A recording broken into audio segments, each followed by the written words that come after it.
Hello, welcome to today's session. I'm Melissa Mello. I am the coordinator here at the Rady Faculty of Health Science Family Center. My pronouns are she and her. And here at the Rady Faculty of Health Science Family Center, we are a resource here to support learners, faculty, and staff who have family responsibilities while also studying and working in the Rady faculty. And our goals are to determine and address the current family-related issues affecting our community and to provide a more family-friendly campus on Bannatyne. So thank you for coming. Today's session is quick family meals. And our speakers are Ayesha, Sultan, and Amina Moazzam. Ayesha is a second-year human nutritional science student and the co-president of the NECO. She enjoys helping the community understand more about food literacy through activities. And as a student at the University of Manitoba, she always volunteers with several student associations. And Amina is a third-year human nutritional science student. She also is the other co-president of the NECO. She's working as a research student and enjoys spending time in the lab researching and is eager to contribute her knowledge to improve and maintain a healthy society. In this session, the focus will be on simple and quick healthy meals for the whole family. The purpose of this presentation is to illustrate how families can still eat healthy meals despite their busy schedules. There will be some healthy recipes shared, as well as tips on healthy eating and shopping for healthy food. And before we get into the session, I would like to do the land acknowledgement. The University of Manitoba campuses are located on the original lands of the Anishinaabe, Cree, Oji-Cree, Dakota, and Dene peoples, and on the homeland of the Métis Nation. We respect the treaties that were made on these territories. We acknowledge the harms of the past, and we dedicate ourselves to moving forward in partnership with Indigenous communities in a spirit of reconciliation and collaboration. And I would also like to mention that this session is being recorded and will be posted on our YouTube channel to be viewed afterwards as well. And so without further ado, here are our speakers, Ayesha and Amina. Thank you so much, Melissa, for the introduction. So today, me and Amina will be promoting and we'll be talking about healthy eating, specifically in families. Our agenda for today will be, it will be healthy eating pattern. So this is a really important thing to make sure, because we'll be talking a little bit more in detail, but the first thing we need to know when it comes to healthy eating, there is a pattern that we have to follow throughout our meals and our daily busy lifestyle. So we'll be talking about on that. We'll be also discussing about money saving tips for family.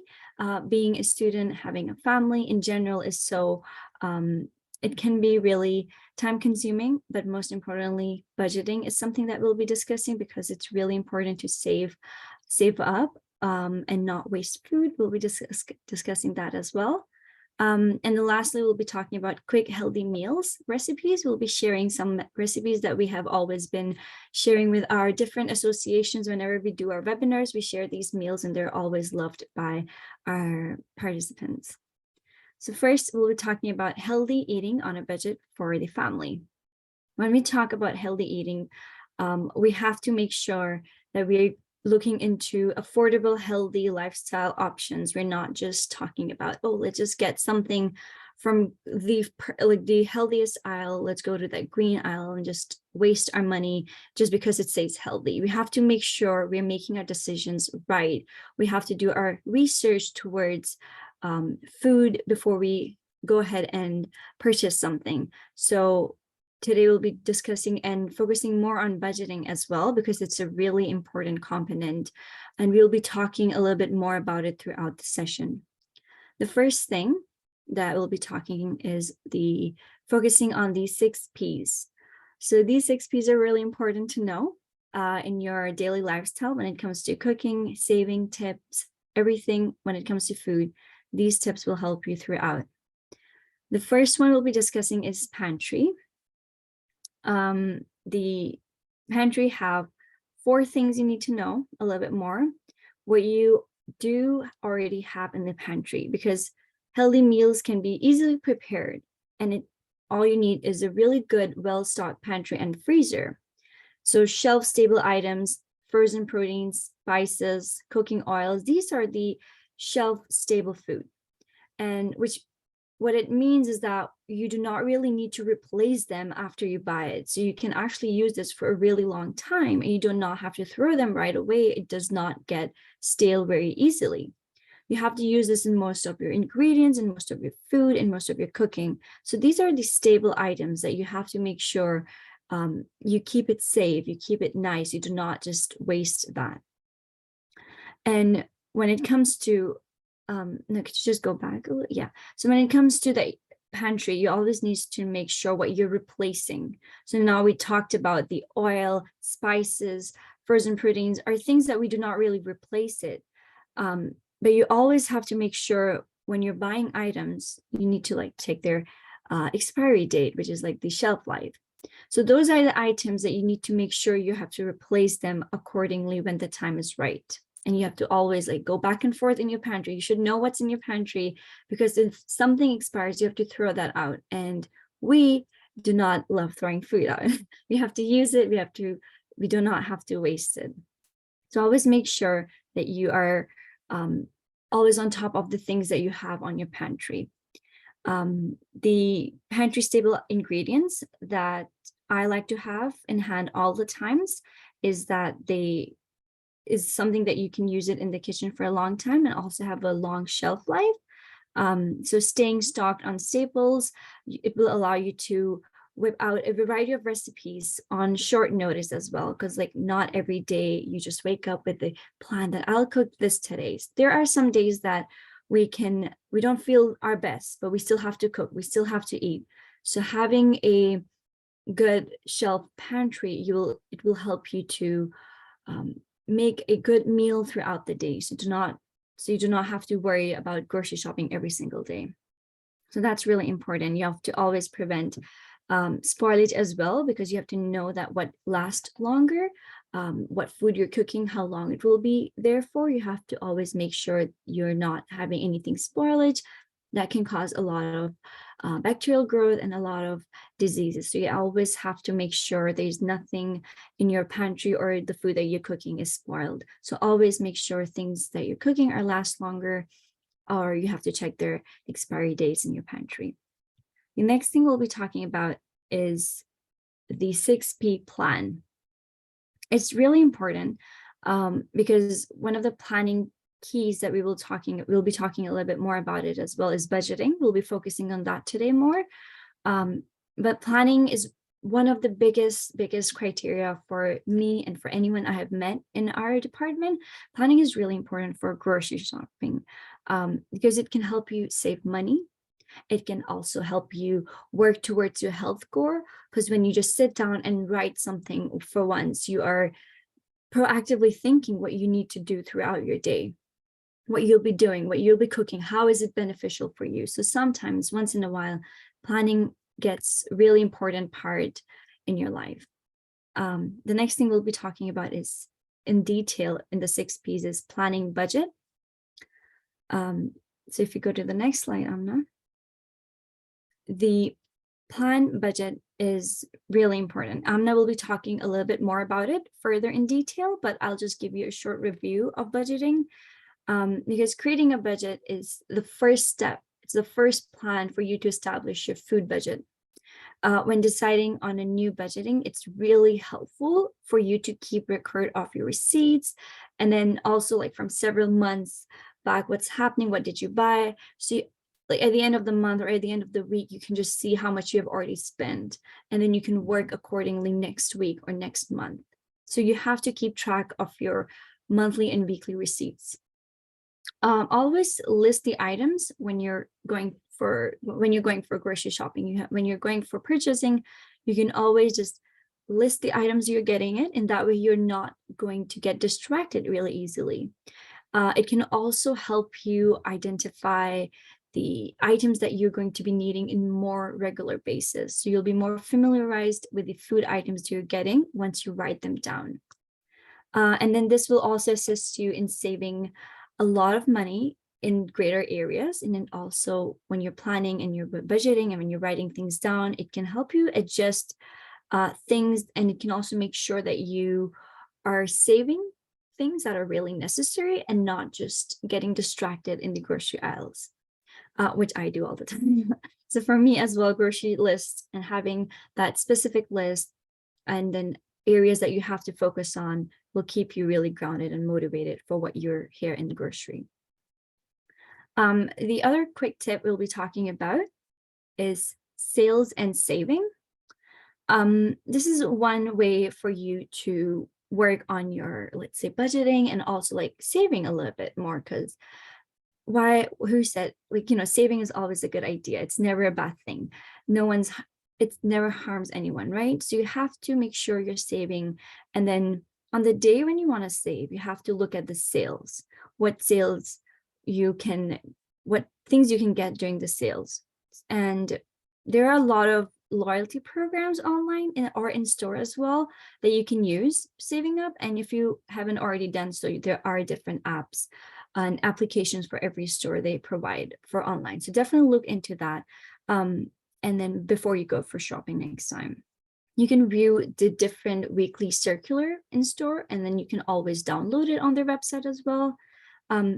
Another thing, it's really important when it comes to sales and saving, is to take advantage of the coupons. And there are different coupons that are available online. However, there are some stores that actually provide you with, they will allow you to load digital coupon as well to your loyalty card if you have one, so you can use that online. You can also browse sometimes and add coupons to your shopping list using different store apps. So always have that open mind towards saving and towards making sure that you're not just wasting too much money, because there are ways you can save, then you should use that. The other thing I'll be talking about is, again, a little bit more in detail, is weekly menu and recipes planning again. So this is something that, again, helps me stick to my budget. I have told you that earlier as well. One of the things that always helped me when I plan, things, it becomes really easier for me to focus on what I need.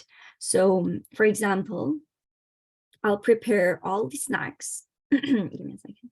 I'll prepare all the snacks that I'll be making throughout the week. And then when I look into my calendar, I can see all the weeks. And then later throughout the day, I can see how I'll be preparing my breakfast and my lunch or my dinner, because I've already planned that out. I don't have to stress over of what I will be making for my dinner once I come from school. Or once I have a really heavy day of work, I don't have to think about what I have to make for lunch, because it's already planned out. So I just have to follow my weekly menu. And this is a small sample that we have prepared for you, like a simple meal planning template that you can use. And then you can also download free templates that can keep you more organized as well. Can move forward to the other thing. So the other thing we'll be talking about is the grocery list. Once the weekly meals are lined up, you can start creating a grocery list now. So the step by step, did your planning, did your budgeting, grocery list should be there as well. So once you are focusing on your grocery list, you have to divide the list by the section of the store to keep yourself more organized, I would say. And you have to make sure that you're including the amounts as well, if you have an idea of like how much this thing will cost. So you can have your grocery list, and then you can also have that amount right next to it, so you have an idea how much you're spending it. And you have to bring your list at the store. Do not forget your list at the store like me. You always have to make sure it's in your bag, in your wallet, whatever it can be, or in your phone nowadays as well. You can have it a really good notes in your phone and just keep it there. In that way, you're not getting distracted by the other aisles, and you have your list and you know that you're going to stick to it, and you're just going there without getting distracted like me going in snack aisle. You won't be doing that if you have your grocery list, and it will be really important for you to have that list to keep you centered of what you will be needing, instead of browsing around and getting distracted by other amazing things over there. The other thing I'll be talking about is plate. Plate is a really important part, because at the end of the day, your meals are presented on this plate. And this is a plate from Canada's Food Guide. They have moderated. This is the latest version of the plate, I believe. And they have encouraged us to eat in a really different and healthy food to develop healthy patterns, right? So this plate is giving you more idea of how you can be more encouraged to be more versatile with your food, and you don't have to really stick to one specific routine of food. As a family, children also sometimes get really bored of one thing. So like having a healthy filled mixture plates of vegetable and fruits, of eating proteins. It can be any type of proteins, right? You can have cheese, you can have beans, you have so many criteria of proteins. And then you also have whole grain on the other hand. So there are so many criteria on your plate. And according to Canada's food guide, this is how your plate should look like. So you always have to keep in mind that healthy eating pattern is developed from somewhere, and that pattern at the end of the day will come onto your plate, which you'll be consuming it. So it's really important for you to know what is on your plate and how different varieties that you have on your plate and how they'll be benefiting you. So vegetable and fruits is the most important. As you can see in the plate, it's half of the plate. So you can understand how important vegetable and fruits are for us. When you are also going for grocery, you can always balance that meal and snack portion out by looking at this plate or by having this thing in your mind of how much vegetable you'll be needing throughout the day, how much fruit you'll be needing throughout the day. So in this way, having this versatile plate of food, it will allow you to be more different, try more different food from different food groups, and have your meals and snacks prepared in a really organized, in a really fun manner where you can actually eat healthy at the same time while trying so many different good things.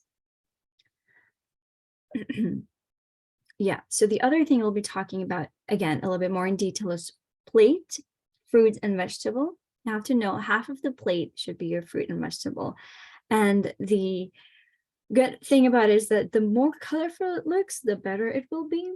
Specifically for children, it will be so much easier for them to like eat the colorful things. You're like, hey, look at it, your plate have so many colors on it. You can encourage them to eat in that way instead of just giving them one thing, which will just maybe make them get bored. And then that way, fruits and vegetables are there at your home. It might be in your grocery list. Add them in your plate as well every time. At least once a day. It should be really important to have your nutrient-dense food. They're always low in calories, they're high in vitamins, they have minerals and fibers, and so much more beneficial to our body that we need growing up, and as an adult as well. We need fibers, we need minerals and vitamins for our daily lifestyle to work more better, to have a good, healthy lifestyle. We need to have a good, healthy pattern as well. The other thing I'll be talking about a little bit more on this is because to fill your cart like you would fill your plate. So these are the nutritionist affordable options like you can have throughout the time. You have to have in mind that you're having a balanced plate, and overall healthy eating pattern is being provided to you, is been given to you. And when you're grocery shopping with your list and your planning, and then having that plate in mind, you have to make sure what you're buying is more concise, it's more precise, instead of, again, browsing other ways. The last thing I'll be talking about is preventing waste. This is really important because when you're cooking for a family, for yourself, or anything, when you're cooking, sometimes you cook a little bit more than expected. As compared, if you're cooking for yourself, you can minimize the food. But when you're cooking for a family, there's a lot of possibility of food wastage. So we have to make sure we're not wasting anything. So preventing waste, throwing out food is like throwing out money. So you do not have to waste food. It's a very, very important criteria for us. So for an example, if you bought something, perishable items in bulk, such as seafood, you can just portion that out immediately. So once you get home, you have a really bulk item, it's perishable, and it's, let's say, seafood or meat. You can always immediately portion that out and freeze it. Remember to portion it out and freeze it. And that way you don't have to use everything at once. You're not wasting anything, and you can use it throughout the week before it gets stale. So you always have to make sure you're portioning food out, even when you go for grocery shopping. If you get a lot of food, you can always portion them out, freeze it. We'll be talking about freezing food because that's really important as well in preventing waste and in healthy eating patterns. We'll be talking a little bit more about it further, of how freezing is such an important criteria in our healthy eating patterns. And one great tip that I will be giving you about is batch cooking and freezing meals for later. It's a really great way for you to make sure the food is not going bad.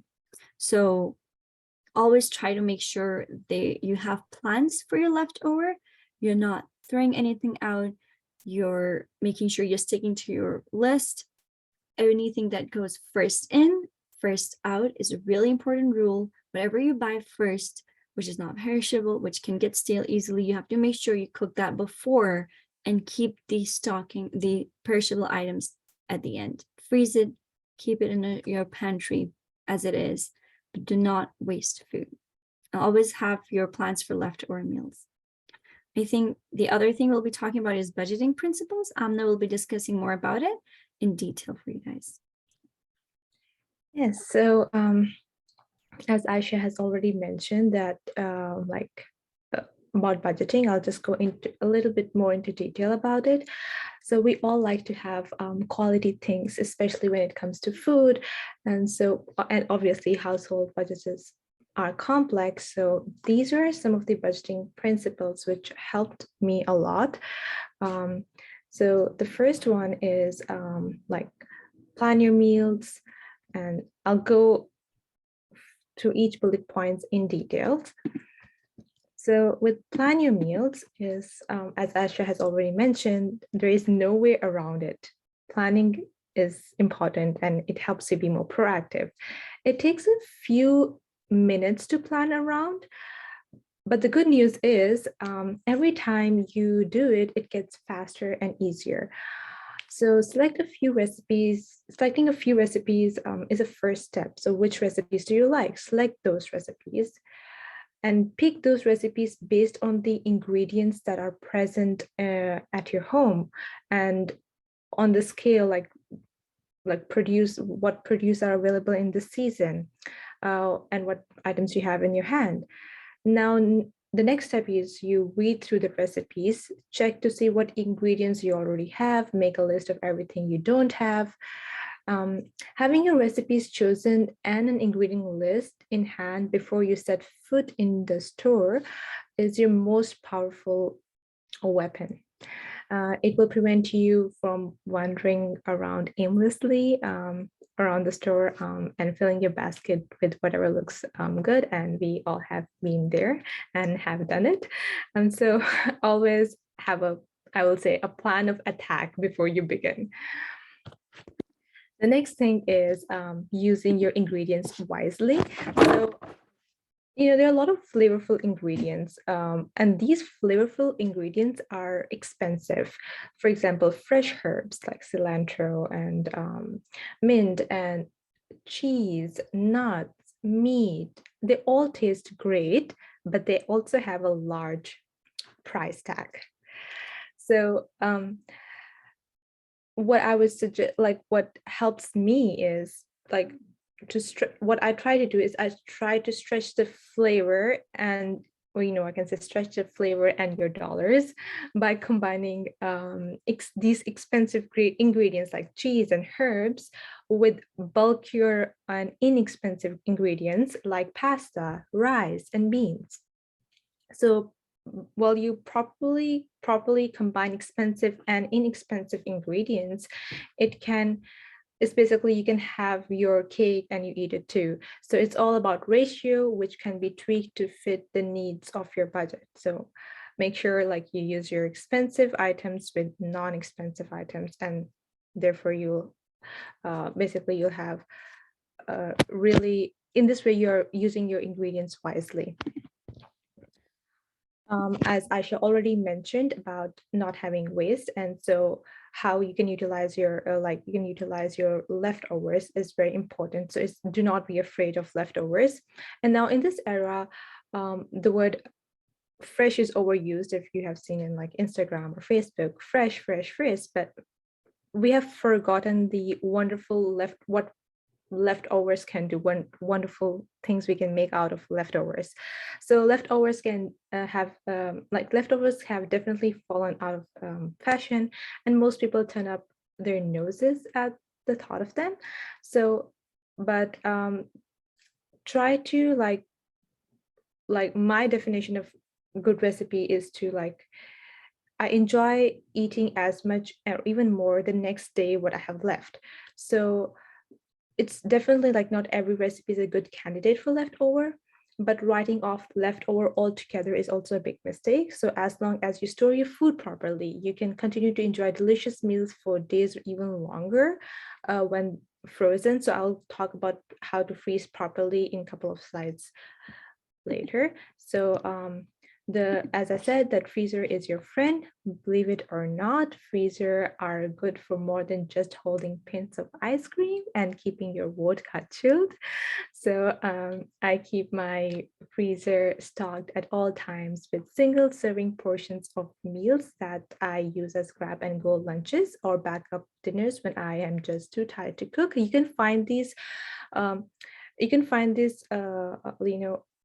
you can go to Dollar Tree and find like small containers, or you can get glass containers from superstores, and you can buy small ones. And I buy those small ones, and I put single make sure that I single serve my portion, and I freeze them, and then whenever I'm lazy or I don't want to cook, so I just grab them and go. So the freezer will allow you to take full advantage of sales prices as well.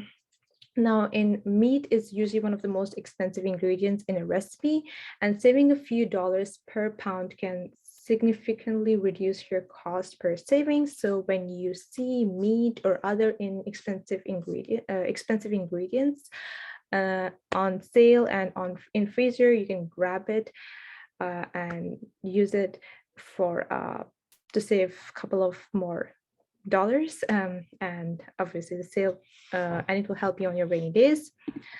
Another thing is to shop around. So stepping outside of the normal grocery store like your superstore or Walmart is not only budget friendly, but it can also be quite fun. For example, in the plaza area, you can find a lot of like Indian stores, or like a Mediterranean stores as well in the Bison area. So you can explore wherever you live. You can just explore your area for ethnic grocery stores or produce markets or community supported agriculture areas. Now these are hidden gems, and they offer a wide variety of unusual and exciting ingredients, and often at much lower price than the regular grocery stores. And you can have more variety. You can find more variety in these ethnic stores as well. Now ethnic markets are also a great place to find low price herbs, spices, sauces, and condiments for which regular grocery stores charge a premium. Which means, so also like produce supplies, farmers markets are also stocked with in-season produce, which means better quality and lower prices. So again, a tip is explore your areas for new retailers, and you will definitely be surprised by what you find. And another thing for one of my last budgeting principle is portion control.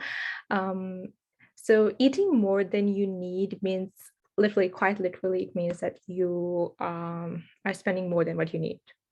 So watching your portion will help you with your waistline as well. So it will help you have your waistline smaller and your wallet fatter.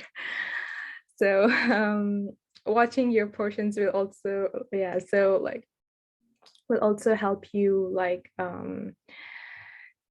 in preventing yourself from over serving. So what helps me, as I mentioned earlier, is single serving containers, and putting your food in once, like the moment you cook, put your portion everything out and put it on your single serving containers. And it's better to satisfy your hunger rather than stuff yourself with a lot of food. And once you, and it's healthier as well, and it can also stretch your meals twice as far. Now, I'll be talking a little bit more about freezer tips because, as I mentioned earlier, freezing is very important in budgeting as well, and it will keep your costs down. Having a freezer helped me save extra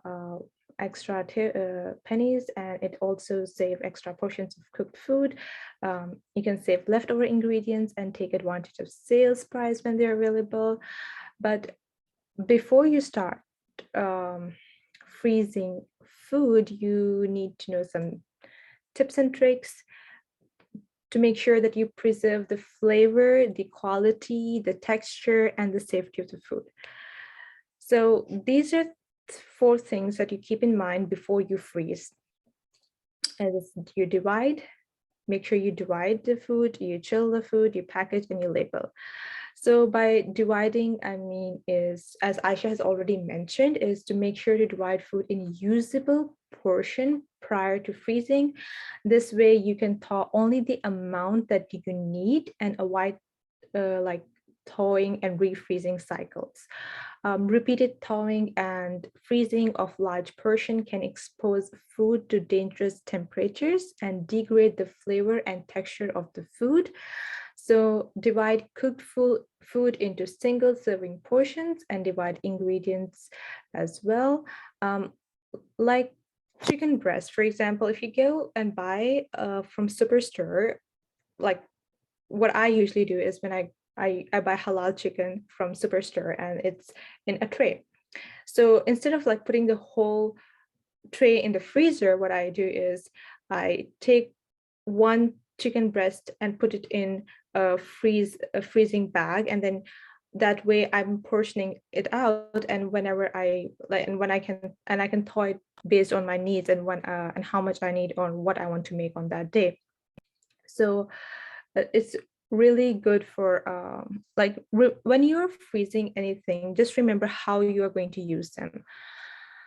So that's the dividing part. Now chilling as well. So when always make sure you chill food in the refrigerator before you put it into the freezer.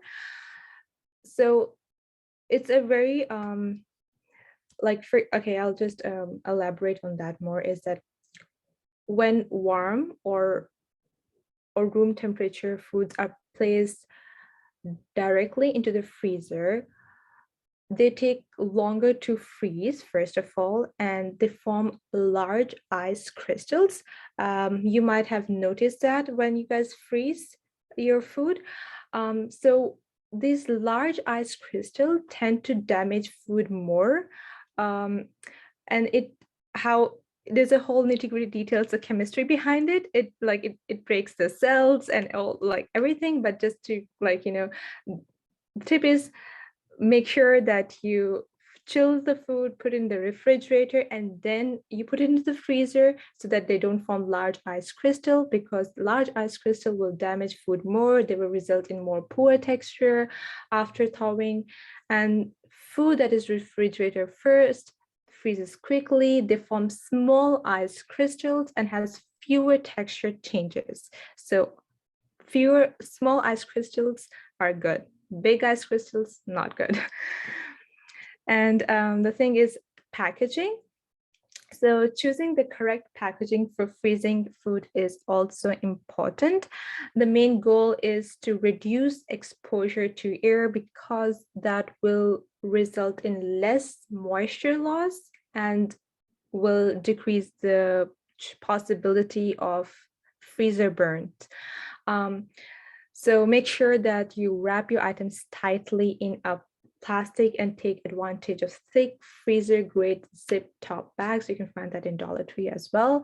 So reusable plastic food storage containers with tight fitting lids are also excellent for keeping air out and flavor in. This is a really important tip, and it helps me once when I came to know about this tip while I was studying my food chemistry course. I started using this a lot. sometimes if make sure like when you are like putting your food in, so you like squeeze the air out and then you like, then you seal it instead of like just sealing it without pushing the air out. This will help you keep your once you thaw your meat especially will be we won't have any freezer burns and it won't have moisture loss. It's really important. The last thing is before you freeze is labeling. Always label your food with your date and what are the contents in it, because time flies and it's very easy to forget but something went in the freezer. And while freezing does extend life, many foods spoilage also occur, and also make sure you take inventory of your freezer as well, because you never know, like there'll be mysterious items in your freezer and you won't know what it is without labeling. So labeling is very important. Now this is before you freeze. These are the 4 tips. Now freezing food, like now, but almost any food can be frozen, but like some food that are frozen can maintain flavor and texture better than others. So like meat, vegetable, cheeses, non-cream based sauces and breads are all very freezer friendly foods.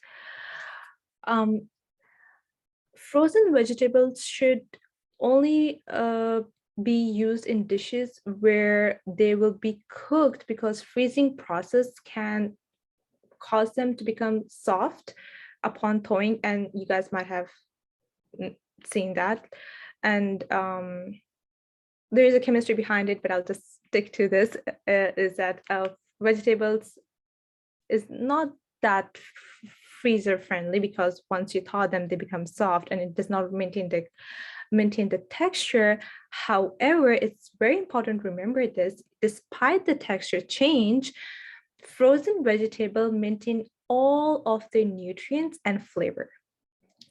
So their nutrients are not lost. So some foods are not like freezer friendly because they seep water or change texture upon thawing. Cooking eggs, for example, can be frozen, but nobody would want to freeze them because they tend to seep a small amount of water, or they can become overcooked upon reheating. So it's not a good idea to freeze fried eggs.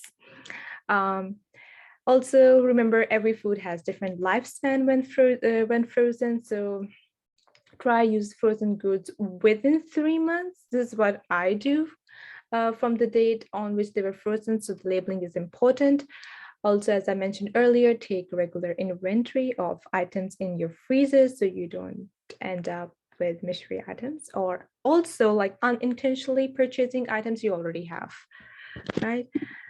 So now how you can use your frozen food is by thawing them or refreezing them. So thawing food can present multiple food safety issues, so it's important to thaw them in proper manner. And the best method for thawing is to place frozen food in refrigerator for 12 to 24 hours prior to use. You can also thaw your meat under cold running water, but it's best if you put in the refrigerator first and it thaw them. That's the best method. What about refreezing? Food that has been thawed can be refrozen as long as it has not reached the temperatures above 40. And so most of the people can't have temperatures and check everything. Is it 40 Fahrenheit or not? So this means food thawed in microwave or under cold running water are generally not safe for refreezing. So the tip is basically keep thawing and refreezing to a minimum, as this can definitely will cause moisture loss and degradation in quality. So those are all the tips and for budget friendly and the freezing. Now we'll go to the recipes. We chose 3 recipes. Okay, before that, yeah, these are some food items which freeze great. and like bread, meat, fish, cheese, butter, sauces, beans, rice, soups and broths and casseroles. These are food that freeze greatly. These are okay, like vegetables, herbs, pasta, milk, cooked eggs and fried foods. They're okay. And these are the ones which are poor to freeze, are cream-based sauces, whipped egg whites, mayo dressings, and items thick with gelatin or cornstarch. This is the interesting part, the healthy meals for the family. So these are the ones with avocado, egg toast, and basic hummus is what I'll be going over, and cilantro lime rice is what Ayesha will go over. So with avocado egg toast, is most of us like are students, and we are addicted to egg and cheese breakfast sandwiches, or ones we can get from Tim Hortons as well. But the thing is, they're not the healthiest option around, right? So avocado can provide the same delicious creamy texture as the cheese, but it is much healthier. It has much healthier fats. So you can have whole wheat toast or pita pocket with it. So these are simple ingredients which you guys can like make. You just need 1 large egg, a pinch of salt, pinch of ground black pepper, half ripe medium avocado, a toast or a pita pocket. Hot sauce is optional. Instructions are simple. You can obviously fry the eggs, season them with salt and pepper, smash the avocado and spread it over the toast, sprinkle it with a toast of, I put hot sauce a little bit because I like spicy food, but it's up to you. How do you like to season it? And you can top it with fried egg. One tip about avocado is like after you have cut the portion of avocado you need for the recipe, sprinkle the avocado with lemon juice over the cut surface. So the remaining avocado is not like, it is safe from browning. It is not brown. Also make sure to cut the avocado in the leftover avocado in a reusable container, and you can use that avocado. You can keep that in the refrigerator and you can use that avocado for up to 5 days. So this is my favorite avocado egg toast recipe. Also, Gordon Ramsay has some recipes on YouTube for avocado toast. So you can check those out. I really love his recipes as well. So that's how I found his recipe, and I found it's pretty healthy as well. The next is the hummus. I can't fully express my love for hummus as I came from UAE as a Middle Eastern country, and we have hummus every Friday there. So my love for hummus is very deep. So it's like creamy, garlicky, bright, and lemony. So it's perfect. So you can use hummus as a dip for pita bread, cracker, or you can use it as a dip for your crackers or your vegetables. But it can also be used as spreads on sandwiches, wraps, or even pizzas. Quite surprisingly, I never saw hummus being used as spreads that much commonly in UAE, which is Dubai, but it's very commonly used as spreads here in North America. So but hummus is very easy and effortless to make once you know how it is. Like you'll never buy one of those expensive buckets of hummus from grocery stores again. Simple ingredients are 1 can of chickpeas, just drain them, rinse them. You need 2 tablespoons of olive oil, have 1/4 cup of lemon juice, 1/4 cup of tahini. And tahini is I'll just elaborate a little bit on tahini. It's a paste made from pureed sesame seeds. It's the key to making authentic tasting hummus. In grocery stores like Superstore, you can find tahini usually in the international food section, or near the other Mediterranean ingredients like olives and red peppers, or like roasted red peppers, maybe sometimes near peanut butter area. I don't know. But then in the international aisle, you can find the tahini. Also, you need 1 clove garlic, half a teaspoon of salt, 1/8 teaspoon of ground cumin, and this will make 2.5 cups of hummus. So the instruction is very basic and very simple. You just need a bowl of a food processor or a blender. Combine the chickpeas, olive oil, lemon juice, tahini, garlic, salt, and cumin, and process it or blend it until it's smooth. Then add 1/4 or half cup of water to help smooth out the mixture, and like pour it slowly while you're blending it to obtain a desired consistency. And I found that when I use blender, I'm more likely to use more water. But if I use a food processor, I don't need to use that amount of water. Therefore, 1/4 to half cup of water is used, depending on your desired consistency. You can also make variation to the hummus. What I like is I use green onion and parsley hummus. That is, just add 3 trimmed green onions and a handful of fresh parsley leaves to the hummus, and I just process it until smooth. I know that there are like the pepper ones in the market available. You can like, figure out, and you can try and do trial and errors and find out. But I think you can also just roast them and blend it out as well. I've never tried that. I only tried the green onion parsley hummus, but you can have your variety as well. That's all from me, but I'll give the slides back to Ayesha. Ayesha can go over the next recipe with you guys. Thank you so much, Amina, for sharing great recipes. The last one that I'll be sharing with you guys will be the cilantro lime rice. I would say this is a must-have recipe that you should know. It's really simple to make, and it has amazing flavors. So you can have simple and easy food while great flavors as well. You can actually make this or use this as a side dish, or you can also use it as a base of the rice. And rice bean bowl, if you guys know that, or you can stuff it into a burrito with black beans and seasoned beef or chicken as you prefer.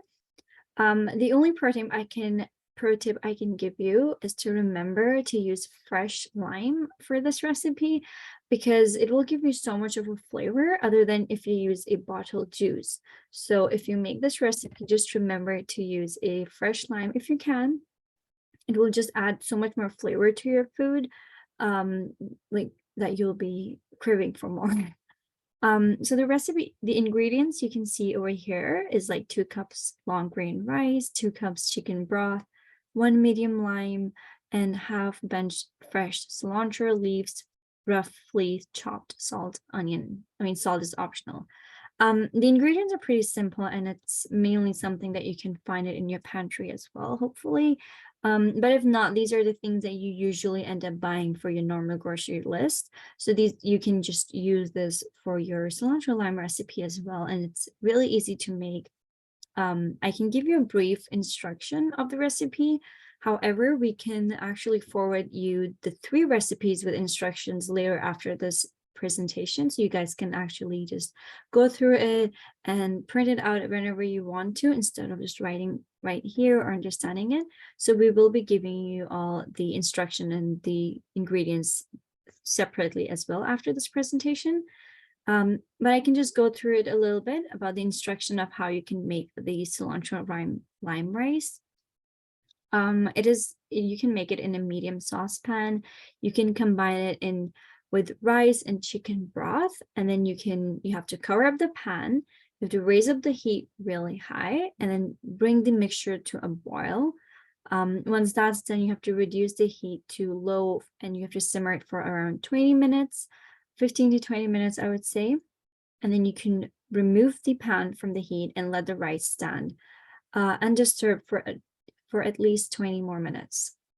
And then using a small whole cheese grater scrape, you can use that to thin a green layer of zest from the lime, and then do not just make sure to not grate down the white pith. So you have to make sure you're just zesting like the top of the lime, the green part, to get that lime flavor. You can cut the lime in half and just use half of into a small bowl. You have to reserve that into the remaining half. And then lastly, you just have to remove the lid, fluff the rice with a fork, and then stir the cilantro, lime zest, and lime juice. That's it. And then you can actually taste the rice, and you can add more flavor to it if you want to, salt if it desires. It was just a really simple recipe that we felt like sharing with you, since we're using it for family purposes. So it's a really easy, quick recipe. You can use it in your daily life. And then also it's like really easy to make. So hopefully once we share this recipe with you after this presentation, you can have a look into it and actually see if you want to make it for your next meal. At the end, I think we are done with our presentation. At the end, I can just briefly restate our main points that me and Amina had put throughout the presentation in this. I would say like the first main thing we talked about was pantry. You just have to, if you remember a little bit about it for like a few minutes ago, I talked about pantry, and we said that how important it is to keep the shelf stable essentials. That's really important to make sure the shelf life for your food is actually good to go. You have to like double check when everything's expiring as well, the end before date. The other thing we talked about in pantry follows upon is the planning a budget. It's really important as well. It always helps you organize more. And speaking of organization, we have to make sure we're making a list as well to keep you more prepared when you're going for grocery shopping. The second thing we talked about, which is really important to understand, is plate. I hope you guys remember how the Canadian Food Guide plate looks like. If anyone remembers, what are the 3 more important things we have to keep in our plate? At least maybe 2. You can write it, or okay. I can share that. Hopefully you guys can have a look later as well. The 3 most ingredient will be fruits and vegetable. That's the main. You have to have half plate with fruits and vegetable. The other will be dairy, whole grains, and lean proteins. But the most important and easy one, I would say, is fruit and vegetable to remember and to give it to children as well, because the more colorful it is, the more better it will be for your plate. Lastly, we talked a little bit about planning, budgeting. And in that state, we can just easily say that you have to use fresh food. You also have to make sure you're following through the plans and the listing that you have been making, and always find like what works best for you. That is really important to know as well, how comfortable you are with every ingredient that you're adding into your list, how comfortable you are making that food, how you feel throughout that day. Just always know that you prioritize yourself before anything else. So always know that in state before making a list, going to your pantry, everything will be well organized. If you are eating healthy, if you're making sure everyone's eating healthy in your family as well, it just gives you a good sense of relief. With that being said, I feel like this will be our end of the presentation. I would just like to thank the Rady faculty for inviting us, for giving us an opportunity to give us the presentation. Amina and I always enjoy giving presentations and sharing our knowledge and doing our and hoping that someone can learn something throughout this presentation. If you have any questions, please feel free to ask us, or if you have any question that comes up later, you can email us. We both can share our email address in the chat. You can email us and you can just ask anything you want to. It'll be great if you can do that. Thank you so much, Janus. I will share my email address, and I think we can, Amina, you can also share your email address. We'll be. Thank you so much, Erin. I'm glad it was helpful. Yes, And we'll thank you also so be much. sharing the recipes with the instructions with Melissa, and then she can forward it to you guys, hopefully. Yes. I have a Word document if you guys, I can just share it right now as well. That'll be great. All Well, right, thank you so guys much. for your presentation. It was very informative, and I think super fitting for everybody that's going back to campus and has kids going back to school. recently has gone back to school. So thank you. And thanks everyone for joining us and taking time out of your day to spend with us, and enjoy your weekend. Yeah. Thank you. Bye-bye, everyone.